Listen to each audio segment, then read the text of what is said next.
हाँ भी लड़कों और लड़कियों, बहुत ही इजी क्वेश्चन है और इम्पोर्टेंट बहुत है। तो ऐसे क्वेश्चन को तो घोल के पी जाओ जो इजी भी हो और वेरी इंपॉर्टेंट हो।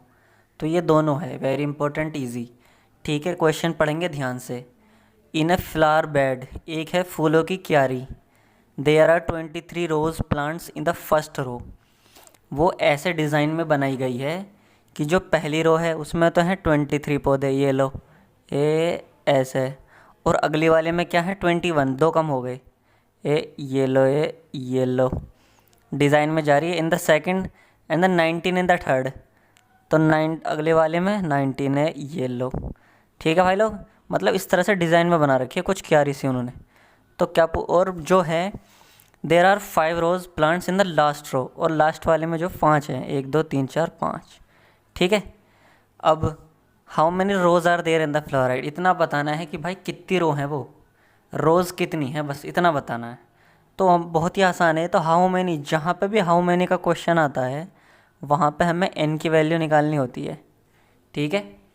How many rose, how many कंचे, कितने कंचे बच रहे, कितनी किताबें हैं, कितने सेक्शन हैं, भाई जहाँ पे भी हाउ मैनी आ जा, दिमाग में बत्ती बना लो कि बस। चलो पहले तो इसे वैसे लिख लो, 23 रोज़ हैं, लिखो 23। और सेकंड वाले में कितनी हैं, 21। और 19 अगले वाले में। चलते जाओ चलते जाओ, लास्ट वाले रो में कितनी हैं, 5। तो देखो ये तो एकदम एपी लग रही है तुम्हें। देखो डिफरेंस देखो, 23 में से 2 का डिफरेंस है, यहाँ पे भी 2 का, मतलब एक तरह से मैं इसे एपी मान सकता हूँ। जहाँ पर डिफरेंस कॉमन होता है वो एपी कहलाती है। ठीक है। और पहले वाली टर्म क्या होती है, A1, दूसरी वाली होती है A2, तीसरी वाली होती है A3। चलते जाओ, लास्ट वाली क्या होती है, AN। और लास्ट मैंने तुमसे क्या बताया था, जो लास्ट वाली टर्म होती है ना, वो इसे L भी बोलते हैं और उससे AN भी बोलते हैं, nth टर्म। ठीक है। तो अब या तो तुम ये कर लो, देयर आर 5 रोज प्लांट्स, या तो तुम एक काम कर लो, इसे एन हो गई, बिल्कुल हो गई ये तो एन। चलो पहले तो ये ले लो, what is A is equals to A1, 23। मैंने तुमसे यही कहा था, इन वाले क्वेश्चन में सबसे पहले फर्स्ट टर्म ले लो और कॉमन डिफरेंस निकाल लो। D is equal to A2 minus A1। A2 कितना है, 23, नहीं 21। 21 में से 23 गए, बचे माइनस का 2। हमारे पास दोनों चीज़ आ गई, अब हमसे कुछ भी निकलवा लो। पूछ रहा how many rows are there, तो सबसे पहले हमारे पास ये दे रखा उसने, AN बराबर 5। Since AN is equal to 5, और AN का फॉर्मूला तो बच्चे बच्चे के मुंह पर रटा हुआ, A is equal to A+N-1 × D। ठीक है। तो यहाँ पे AN को खोल दो, A+N-1 × D is equal to 5। A दे रखा है 23। ठीक है। एन हमें निकालना ही है कि कितनी रोज़ हैं। डी क्या है, -2 इक्वल टू 5। ठीक है। बताओ, 2 मिनट का भी क्वेश्चन नहीं है मुश्किल से।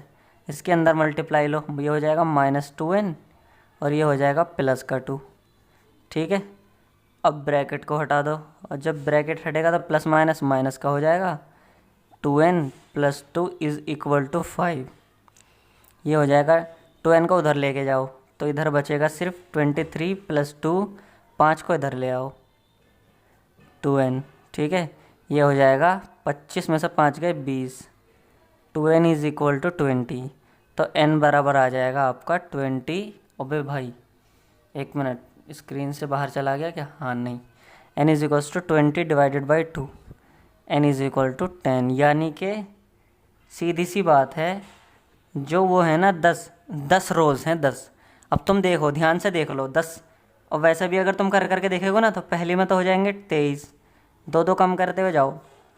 देखो 19, यहाँ से 2 कम करो, 17, यहाँ से भी 2 कम करो, 15, यहाँ से 2 कम करो, कितना आएगा, 13, 2 कम कर लो, फिर कितना आ जाएगा, 11, फिर 2 कम करो, 9, फिर कम करो, 7, 5। देखो उसने कहा लास्ट वाले में 5 है, अब गिन लो, 1 2 3 4 5 6 7 8 9 10। देखो 10 के 10 ही हैं। या तो तुम ऐसे डायरेक्ट कर लेते तो फटाफट 1 मिनट में आंसर निकल जाता। 23 21 19 17 15 13 11 9 7 5, कितनी रो हो गई, ये लो भैया 10 रो हो गई। लेकिन भाई हमें तरीके से निकालना है ना। अब नहीं होता ये 10 रो वाला, होता 100 रो वाला तो 100 लिखते क्या। तो इसी वजह से everybody should use the proper formula and concept, ठीक है ना। हर किसी को अच्छे से कॉन्सेप्ट लगाना है। अब अगर वीडियो पसंद आई हो, मज़ा आया हो, तो सबसे पहले दो कमेंट मुझे, ठीक है, फिर सब्सक्राइब करना कमेंट देके। पर पहले कमेंट ज़रूर दे दो कि भाई तूने बेकार पढ़ाया है, बेकार पढ़ाया तो बेकार, अच्छा पढ़ाया तो अच्छी कमेंट दो, ठीक है। चलो मिलते हैं अगले एग्जाम्पल नंबर 9 में, क्योंकि मैं पीछे से करा रहा हूँ, पहले सोच रहा हूँ इंपॉर्टेंट करा दूँ।